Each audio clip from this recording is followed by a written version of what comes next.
భీష్మ ఏకాదశి.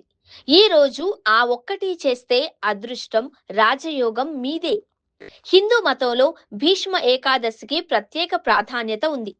ప్రతి నెల శుక్లపక్షం, కృష్ణపక్షం ఏకాదశి రోజున విష్ణువుని పూజించడం చాలా ప్రాముఖ్యత ఉంటుంది. అయితే మాఘమాసంలో శుక్లపక్షం ఏకాదశి రోజున భీష్మ ఏకాదశి లేదా జయ ఏకాదశి జరుపుకుంటారు. ఈ రోజు మహావిష్ణువును ప్రత్యేకంగా పూజించడంతో పాటు భీష్ముని స్మరించుకుంటారు.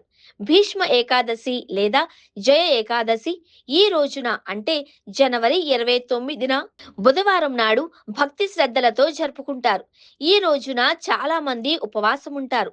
మహాభారతంలో భీష్మ పితామహుడు గురించి చాలా మందికి తెలుసు. ఆయనకు ఒక ప్రత్యేకమైన వరం ఉంది. అది ఆయన కోరుకున్నప్పుడే ఆయనకు మరణం సంభవిస్తుంది. అంతేకాక భీష్మ పితామహుడు విష్ణు సహస్రనామాలను, రాజనీతి ధర్మాలను, కాల నియమం లేని ధర్మ సూక్ష్మాలను తెలియచేశారు. తన తప్పిదాలకు తానే అంపశయ్యను శిక్షగా విధించుకున్నాడు. భీష్మ ఏకాదశి రోజున విష్ణు సహస్రనామాలను పారాయణం చేయడంతో శ్రీకృష్ణ పరమాత్మకు ప్రీతి పాత్రులవుతారు. మహాభారతంలో మహావీరుడు భీష్ముడు ఈ ఏకాదశి రోజునే శ్రీకృష్ణుని స్మరించుకుంటూ ప్రాణత్యాగం చేసినట్లు విశ్వాసం. అందుకే ఈ రోజును భీష్ముని పేరుతో భీష్మ ఏకాదశిగా పిలుస్తారు. విష్ణు సహస్రనామ పారాయణంతో కలిగే లాభాలు చాలా ఉన్నాయి. ఇంట్లో ప్రతికూలతలు తొలగిపోయి సానుకూల వాతావరణం ఏర్పడుతుంది. ఈ రోజు విష్ణునామ పారాయణంతో జీవితంలో ఉన్నత స్థానానికి చేరుకోవచ్చు. అదృష్టంతో పాటు రాజయోగం కలుగుతుంది. విష్ణు పారాయణంతో మానసిక సమస్యలు తగ్గి వారి మనస్సు దృఢమవుతుంది. మానసిక శారీరక సమస్యలు తగ్గి సుఖజీవనం ప్రాప్తిస్తుంది. విష్ణు పారాయణంతో భీష్మ ఏకాదశి రోజునే కాకుండా నిత్యం పారాయణం చేసేవారికి రక్షణ కవచంగా సుదర్శన శక్తి లభిస్తుంది. మనసులోని చెడు ఆలోచనలు తొలగిపోతాయి. నవగ్రహ దోషాలు కూడా తొలగిపోయి వాక్శుద్ధి కలుగుతుంది. విష్ణు సహస్రనామ పారాయణం జీవిత సత్యాన్ని తెలియచేస్తుంది. భీష్మ ఏకాదశి రోజున విష్ణు సహస్రనామ పారాయణం చేయడం లేదా కనీసం ఓం నమో నారాయణ మంత్రాన్ని భక్తి శ్రద్ధలతో జపించడం చాలు అంటున్నారు పండితులు. ఉపవాసం చేయలేని వారు మనస్సుతో ఉపవాస భావనతో ఈ జపం చేస్తే కూడా పుణ్యం లభిస్తుంది అని శాస్త్రోక్తి. శాస్త్రాల ప్రకారం ఈ ఏకాదశి నాడు చేసే వ్రతం 1000 ఏకాదశుల ఫలితాన్ని ఇస్తుంది అని నమ్మకం. ముఖ్యంగా పితృదేవతల ఆశీర్వాదం పొందేందుకు ఈ రోజు అత్యంత అనుకూలమైనదిగా చెప్పబడింది.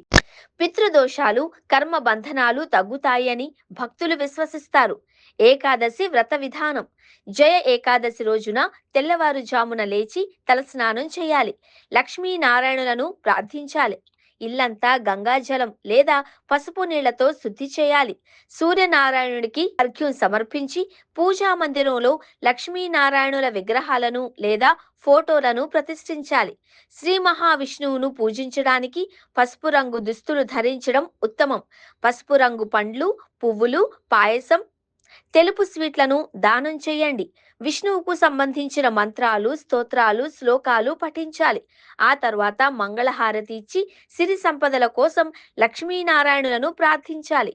రాత్రిపూట భజన కీర్తనలతో జాగరణ చేయడం మంచిది. మరుసటి రోజు ద్వాదశి నాడు ఉదయం పూజ ముగించుకొని బ్రాహ్మణులకు లేదా పేదలకు దాన ధర్మాలు చేసి భోజనం చేయాలి. జయ ఏకాదశి వ్రతం ఫలితాలు. జయ ఏకాదశి వ్రతాన్ని ఉపవాసం పాటిస్తూ భక్తి శ్రద్ధలతో ఆచరించడం వల్ల తెలిసి తెలియక చేసిన పాపాలు నశిస్తాయి. అకాల మృత్యు భయం తొలగిపోతుంది. అంతేకాకుండా మరణాంతరం మోక్షం ప్రాప్తిస్తుంది. ఆర్థిక సమస్యలు తొలగిపోతాయి. సిరి సంపదలు కలుగుతాయి. జయ ఏకాదశి వ్రతంతో పితృదేవతలకు శాంతి లభిస్తుంది. దీంతో వారి ఆశీస్సులు అందుకుంటారు. తులసి కోట దగ్గర దీపారాధన చేయడంతో పాటు విష్ణు సహస్రనామం పారాయణం చేయడం వలన లక్ష్మీదేవి తాండవం చేస్తుంది అని లక్ష్మీదేవి తాండవం చేస్తుందని వారింట్లో స్థిరంగా ఉంటుంది అని పండితులు చెబుతున్నారు. దీంతో వారింట్లో ఎలాంటి ఆర్థిక సమస్యలు ఉండవు అని, సిరి సంపదలు వస్తాయని చెబుతున్నారు. ఏకాదశి వ్రతం చేయడం వల్ల బ్రహ్మహత్య పాపాల నుండి కూడా విముక్తి లభిస్తుంది అని పండితులు చెబుతున్నారు. అందుకే జయ ఏకాదశి రోజున భక్తి శ్రద్ధలతో లక్ష్మీనారాయణులను ఆరాధించడం వలన వారి ఇంటికి సిరి సంపదలు వెతుక్కుంటూ వస్తాయి అని విశ్వసిస్తారు.